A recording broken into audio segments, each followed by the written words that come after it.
Vous le savez, l'Alpha 2 d'Ashes of Creation a commencé depuis le 25 octobre 2024, mais pour ceux qui l'avaient précommandé il y a déjà un petit moment, donc ceux qui avaient acheté un accès alpha, bêta, il y avait des packs à 300, 250 $, etc. au cours des différentes dernières années, et il y a peu de temps, ils avaient décidé de réouvrir l'achat pour cette nouvelle Alpha 2, puisqu'ils avaient augmenté la capacité de leur serveur à accueillir donc beaucoup plus de joueurs, et certains donc ont pu acheter des nouveaux accès phase 1, phase 2, phase 3 pour cette Alpha 2. Et bien que pas mal de joueurs, comme je le disais, ont pu accéder au serveur à partir du 25 octobre, la grande majorité va venir de ceux qui ont pu acheter des nouvelles alphas. C'est le cas de la plupart des joueurs de nos Discord, donc cette vidéo va particulièrement s'adresser à ces joueurs-là, qu'ils soient de ma guilde ou alors tout simplement si vous avez acheté un accès à la phase 1, et bien aujourd'hui, il lui va commencer le 8 novembre, et donc on devrait avoir un afflux assez conséquent de joueurs par rapport au premier lancement du 25 octobre. Alors il y avait déjà pas mal de monde, mais je pense qu'on va faire un x3, x4 par rapport à cette date-là. Donc potentiellement, on pourrait même dire que le lancement officiel de l'Alpha 2, eh bien, ça sera bien ce week-end. Et d'ailleurs, ne vous attendez pas à de miracles sur des serveurs qui fonctionnent le vendredi soir. C'est possible que ça fonctionne correctement, mais on a eu pas mal d'attaques DDoS sur les serveurs d'authentification et ça a tendance déjà à pas mal bouchonner le vendredi soir. Donc on peut imaginer que sur un deuxième départ avec encore plus de joueurs, on peut s'attendre à des problèmes de stabilité. Néanmoins, si vous avez l'accès, vous avez un compte Ashes of Creation et si vous avez bien pris la phase 1, vous pouvez voir le Get Launcher qui apparaît en haut à droite et également vous connecter au Discord officiel si vous en avez accès à des salons exclusifs liés à l'alpha. Je vous conseille donc de télécharger d'ores et déjà le launcher si votre compte est actif. Il faut l'installer et puis ensuite il ressemble à ça, vous allez pouvoir vous connecter. Une fois que c'est fait, il va installer ou mettre à jour le jeu et vous pourrez déjà le lancer. Et oui, parce qu'on peut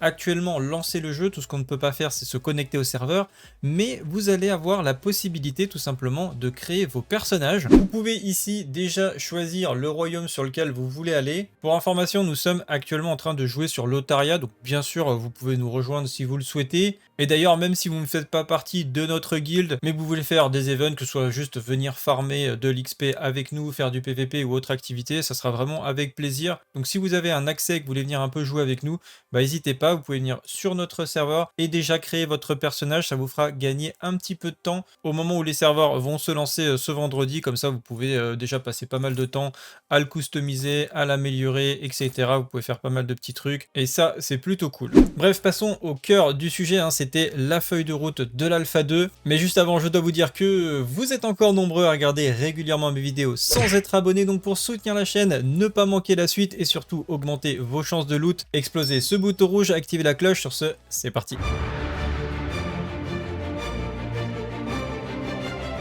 Vous retrouverez évidemment le lien du document directement en description si vous voulez voir un petit peu mieux les différents éléments. Pour ceux qui ont suivi ma chaîne un petit peu sur Diablo 4, j'avais déjà créé des feuilles de route un petit peu pour structurer l'expérience de jeu pour ceux qui se lancent à un moment donné dans le jeu et qui ne connaissent pas trop en fait les différents objectifs. Et ben là, progressivement, c'est ce qu'on va essayer de faire, c'est donner un petit peu une ligne directrice pour ceux qui débutent sur Ashes of Creation, qui peut être un jeu, je pense, assez intimidant déjà parce qu'il est en anglais. Les objectifs sont pas forcément très clairs, il peut y avoir des bugs aussi sur les quêtes, ce qui facilite pas forcément la compréhension et le fonctionnement des différents systèmes qui sont encore en stage de développement, évidemment c'est une alpha. Mais du coup avec cette feuille de route, et bien comme ça vous allez savoir quels sont les premiers objectifs que nous en tout cas on attend par rapport aux joueurs de notre guilde, mais peut-être que vous pouvez essayer de suivre afin de mieux vous organiser, que ce soit sur votre leveling mais aussi des objectifs de fin de jeu, puisqu'il y en a déjà qui sont assez intéressants actuellement. La première partie c'est la création du personnage et le choix du serveur, donc ça on vient de le voir, un serveur Lotaria, vous faites votre personnage comme vous le souhaitez. Et ensuite, la première grosse étape, eh bien, ça va être d'obtenir la monture. Alors, il faut savoir que la monture dans Ashes of Creation va être extrêmement importante. Actuellement, on a une monture, on va dire, assez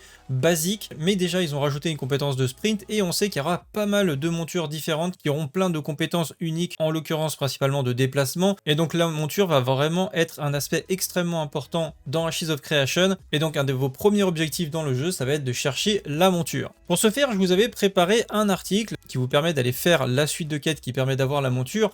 Le premier problème que on rencontre actuellement, c'est qu'ils ont déplacé le PNJ qui donne la quête, donc il est un peu plus à l'extérieur. Il faudra le trouver à peu près à ce niveau-là sur la carte. Donc on va dire que le début de l'article est changé, mais le principe du reste est le même, c'est-à-dire que c'est une quête qui va vous demander en fait de faire de la récolte, que ce soit de la récolte de bois, mais également de pierres et de plantes. Donc vous devez aller chercher ces différents éléments, les transformer, ça va vous permettre de récupérer aussi les outils de base, que ce soit la pioche, la faucille, etc. Donc comme ça, vous allez pouvoir commencer à monter vos métiers et une fois que vous aurez fini cette suite de quêtes, et bien tout simplement, vous allez obtenir votre monture. Donc dès que j'ai le nouvel emplacement du PNJ avec des captures d'écran, etc., je vous mettrai à jour l'article, le lien restera le même. Donc je vous ai mis le lien vers l'article dans la feuille de route, vous pouvez vous en servir comme indicateur pour l'instant et puis ensuite je le mettrai à jour pour que ce soit un peu plus précis. Une fois que vous avez votre monture, évidemment, on s'attaque au leveling, hein. Bon après vous pouvez faire quelques niveaux avant d'aller chercher votre monture, c'est pas un problème non plus, mais vous avez différentes zones comme ça. Donc là vous voyez la nouvelle zone pour obtenir la monture, hein. Comme je vous ai dit, c'est légèrement à gauche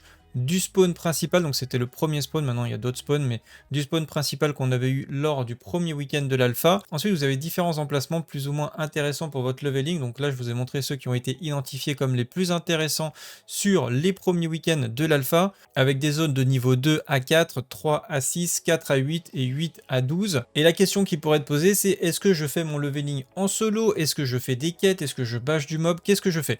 Alors déjà au niveau de la montée de level, actuellement ce qui est le plus intéressant, c'est de bâcher du mob.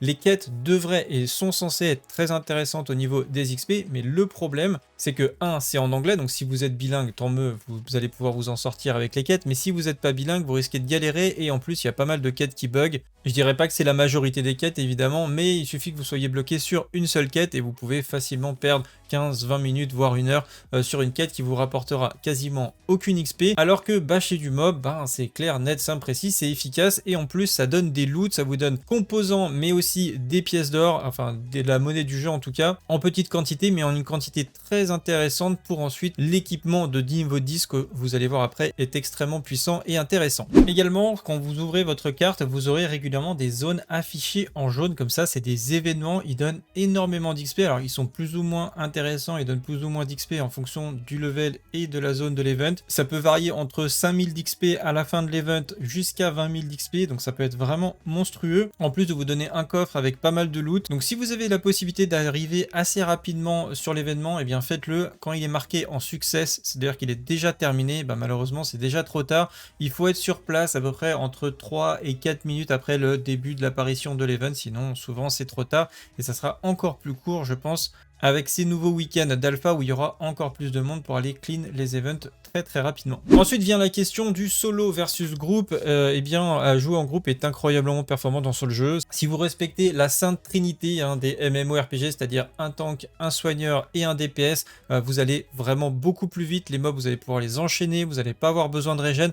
Donc le farming solo en bashing peut être plus intéressant si vous arrivez à faire de l'AOE farming, ce qui en général est plus possible d'après ce que j'ai vu dans les différentes vidéos. Certaines classes peuvent le faire, comme le chasseur, peut-être le mage aussi, mais à partir du niveau 10, parce qu'on a un gros up de l'équipement, mais avant le niveau 10, farmer des packs de mobs en solo, ça me paraît assez compliqué, et là, vous allez avoir envie de jouer en groupe, et même à terme on aura vraiment besoin de jouer en groupe. C'est là où on peut aller chercher le contenu de fin de jeu, les composants de fin de jeu qui seront protégés par des mobs assez puissants.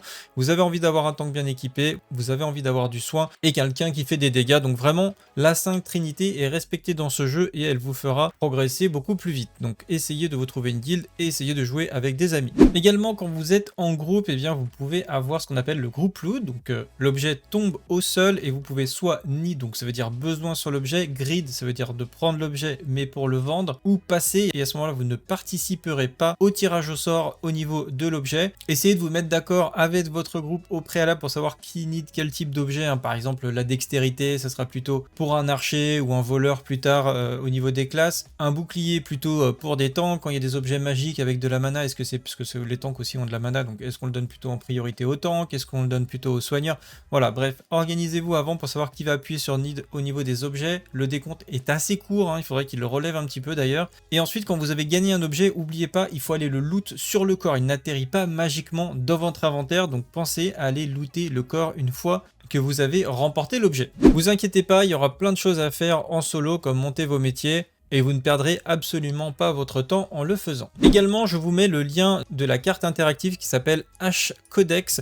Donc c'est assez intéressant, notamment pour repérer par exemple les emplacements de certains minerais comme le granit ou le basalte ou certaines plantes, etc. Vous allez pouvoir comme ça un petit peu mieux savoir où vous dirigez quand vous cherchez certains composants sur la carte, parce qu'au début on est vraiment à l'aveugle. Donc évidemment ça vous spoil, mais c'est vous qui le souhaitez. Si vous voulez vous optimiser sur la récolte, ça peut être intéressant.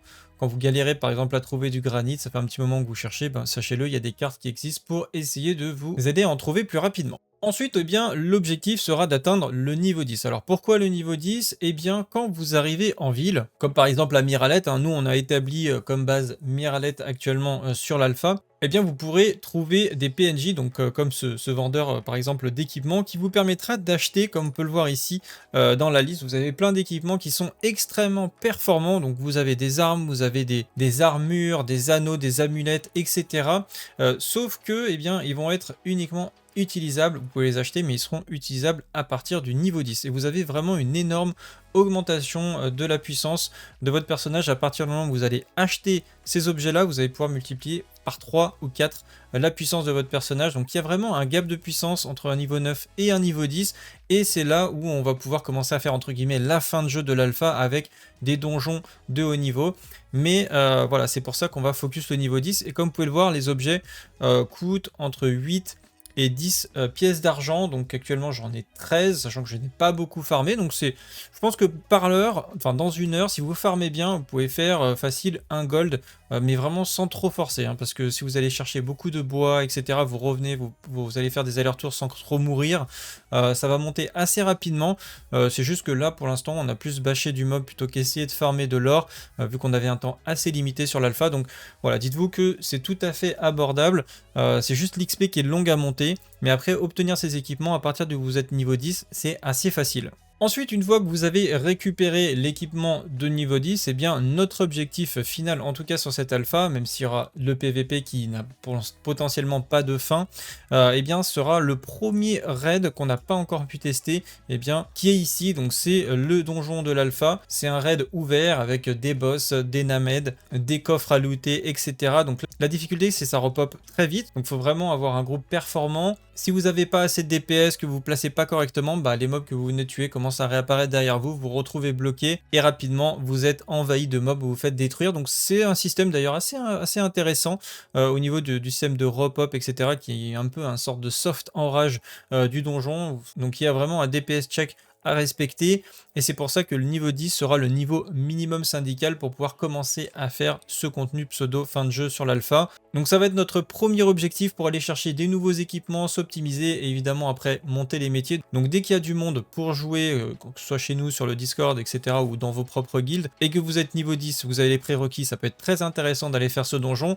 Et sinon, quand vous êtes solo et que vous n'avez pas encore la possibilité d'aller faire des contenus en groupe, et bien à ce moment-là, il faut vraiment monter vos métiers, parce que le crafting sera vraiment très performant et vous permettra d'avoir de l'équipement de fin de jeu également. Donc c'est indispensable de commencer à les monter dès maintenant. Pour moi, la phase finale sera évidemment le PVP avec le transport de caravane, puis commencer vraiment à mieux maîtriser son personnage, à voir quelles sont les compétences intéressantes en PvE et en PVP. Et d'ailleurs, je crois qu'on n'a pas eu d'informations sur une double spécialisation PvE-PVP. Bon, pour l'instant, on peut changer les talents à la volée, mais ça serait bien quand même de pouvoir switcher entre une spé PvE et PVP, un petit peu comme c'était le cas sur WoTLK classique. Bref, normalement, avec ça, vous avez une vision un peu plus claire de la feuille de route, en tout cas qu'on a commencé à mettre en place dans notre guilde. Si vous avez des questions, évidemment, n'hésitez pas de nous rejoindre sur notre Discord. On est plus de 10 000 maintenant sur ce Discord, donc il y a quand même pas mal d'activités, pas mal de monde, ça échange les informations. Donc vraiment, n'hésitez pas, vous avez le lien en description. Voilà, en tout cas pour ma part, c'est tout pour aujourd'hui et j'espère que cette vidéo vous a plu. Si c'est le cas, likez, partagez, abonnez-vous. On se retrouve donc très bientôt sur Twitch puisque j'ai un live pour vous de prévu ce vendredi à partir de 19 h, c'est maintenant notre rendez-vous hebdomadaire Ashes of Creation. J'essaie aussi de lancer des lives de temps en temps le week-end. On va pouvoir comme ça débriefer les 2 premiers week-ends qu'on a fait sur l'Alpha 2 avec pas mal de changements et d'améliorations. Et mon ressenti en particulier sur le 2e week-end qui était vraiment plus agréable que le premier. Donc n'hésitez pas, vous avez le lien de ma chaîne Twitch directement en description. Sur ce, c'est tout pour aujourd'hui. Salut à tous, salut la guilde et à bientôt. Ciao, bye.